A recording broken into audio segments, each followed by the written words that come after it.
Halo, Assalamualaikum warahmatullahi wabarakatuh. Terima kasih untuk yang sudah datang ke channel aku.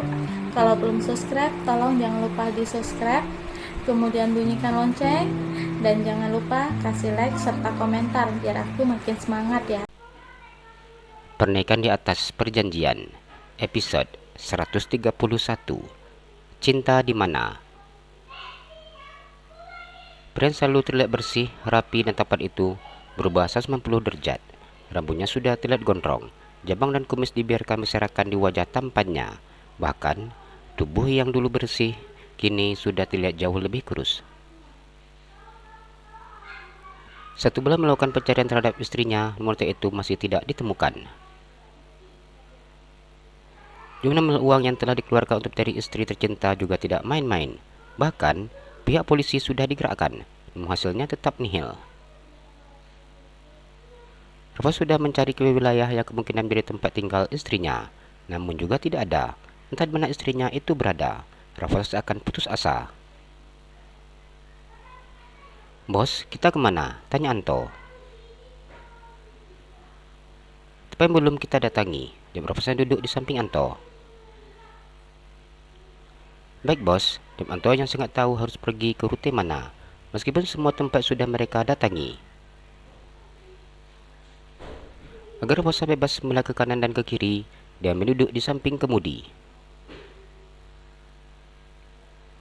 Sepulang dari kantor, Rafa tidak akan pulang ke rumah, dengan pergi ke berbagai tempat dan sekiranya tempat itu belum dia datangi, berharap bisa melihat dan menemukan sang istri yang hilang bak di telan bumi.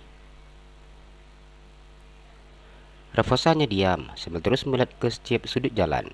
Setelah cinta menghilang, Rafa seperti main hidup yang berjalan. Mobil berjalan dengan kecepatan sedang melusuri sepanjang jalan ibu kota. "Bos, kita berhenti makan ya," ajak Anto. "Tidak usah," tolak Rafa. "Kita sedang mencari Mbak Cinta, bos. Kita tidak pernah tahu keberadaannya. Siapa tahu saja kita melihat Mbak Cinta di restoran yang kita datangi." Anto benar Rafa duduk di sampingnya. Rafa diam sejenak, ucapan Anto yang benar dan pada akhirnya dia setuju. Anto tersenyum tipis. Cara yang selalu dia gunakan agar si bos mau makan. Selalu mengingat perasaan nyonya besar yang minta untuk menjaga tuan muda, atau juga merasa kasihan dan tidak tega ketika melihat Rafa. Anto perhatikan mobilnya di sebuah restoran yang menyajikan hidangan seafood. Mereka duduk di salah satu meja yang kosong. Tempat ini begitu sangat ramai hingga Rafa merasa tidak nyaman. "Mengapa kau membawaku ke sini?" tanya Rafa yang raut wajah yang tidak suka. "Saya sengaja memilih tempat yang ramai seperti ini, karena kita sedang mencari Mbak Cinta. Kemungkinan dia tetap berada di Jakarta, karena kita tidak menemukannya di kota-kota lain, bahkan kota se-Indonesia," jelas Anto. Rafa diam ketika mendengar perkataan dari bodyguardnya itu. Di tempat yang ramai seperti ini, kita hanya perlu memperhatikan setiap pelanggan untuk menjelaskan secara panjang lebar. Rafa sudah mulai mengerti menganggukkan kepalanya. Mata Rafa terus saja memandang ke setiap pengunjung dan berharap istrinya berada di sini. Rafa sudah sangat lelah, bahkan lelah sekali ketika menjalani ini semua. "Makan bos," ucap Anto. Rafa menaik meja yang penuh dengan hidangan. Sejak tadi, dan yang fokus menang para pengunjung yang ada di restoran ini, tanpa menyadari kapan pelayan datang dan meletakkan menu yang ada di atas mejanya. "Aku tidak selera," jawab Rafa yang tidak berniat untuk menyentuh hidangan yang ada di depannya. Mana mungkin dia bisa makan sedangkan keberadaan istrinya pun tidak diketahui. Paksanya makan atau tidak, dia pun tidak tahu. Hal inilah yang membuat dia semakin tersiksa. Sebagai seorang suami, Rafa sudah sangat gagal.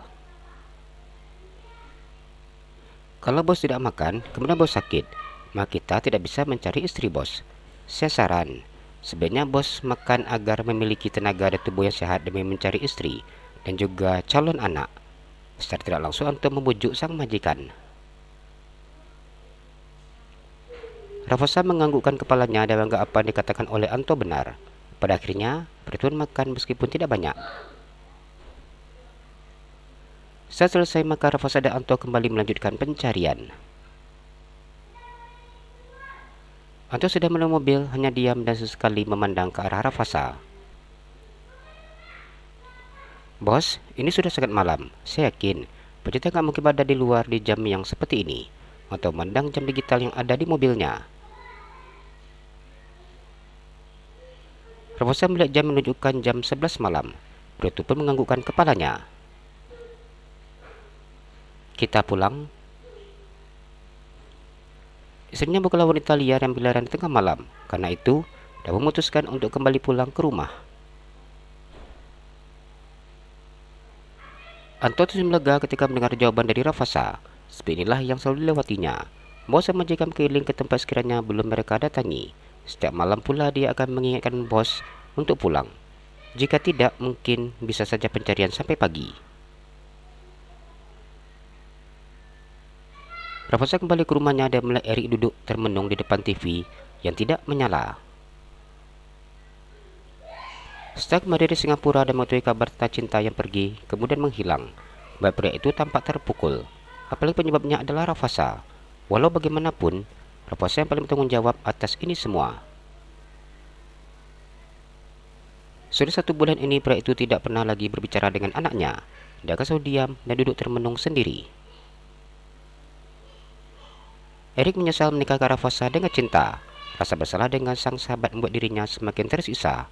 Apalagi poin terakhir Rian ketika menitipkan anaknya selalu saja terdengar di pendengarannya. Apakah ini yang dikatakan itu oleh rasa bersalah? Eric tidak bisa membayangkan jika hal buruk terjadi terhadap menantu dan calon cucunya. Bagaimana jika mereka bertemu di alam baka nanti? Bagaimana cara mengatakan kepada sahabatnya kalau dia sudah gagal menjaga amanah yang telah dititipkan? Papa belum tidur. Raffasa menunggu Eric dan kemudian duduk di sebelah pria tersebut. Raffasa sangat rindu ingin bercakap-cakap dengan sang papa. Begitu banyak yang ingin Raffasa ceritakan dan berharap beban berat yang sekarang dipukulnya akan berkurang setelah mencurahkan perasaannya kepada Eric. Tidak ada jawaban diberikan sang papa. Pria itu hanya diam dan kemudian pergi. Raffasa sedih ketika melihat sikap papanya, namun dia memang layak mendapatkan hukuman seperti ini. Seharian menyaksikan interaksi antara anak dan suaminya, hanya menangis sambil menutup mulutnya agar suara tangis tidak terdengar di telinga kedua pria itu sangat dia cintai. Sering mengusap air matanya hingga tidak meninggalkan jejak air mata. Dia kemudian mendekati putranya duduk di samping Raffasa. Mama belum tidur? Tanya Raffasa. Belum. Apa kamu tadi mencari cinta? Meskipun sudah tahu jawabannya, Sari tetap bertanya. Kemanapun Raffasa pergi, dia akan tahu. Iya, Ma, jawab Raffasa. Gimana? Apa ada ketemu? Belum, Ma.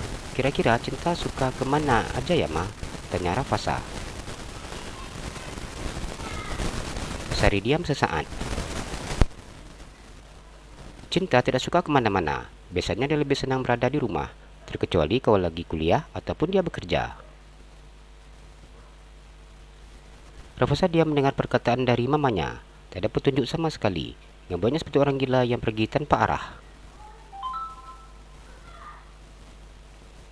Mama, ke kamar dulu ya. Soalnya tadi Papa sudah ke kamar. Saya banyak dari tempat duduknya. Foto itu kemudian pergi meninggalkan Raffasa dengan air mata terus saja mengalir.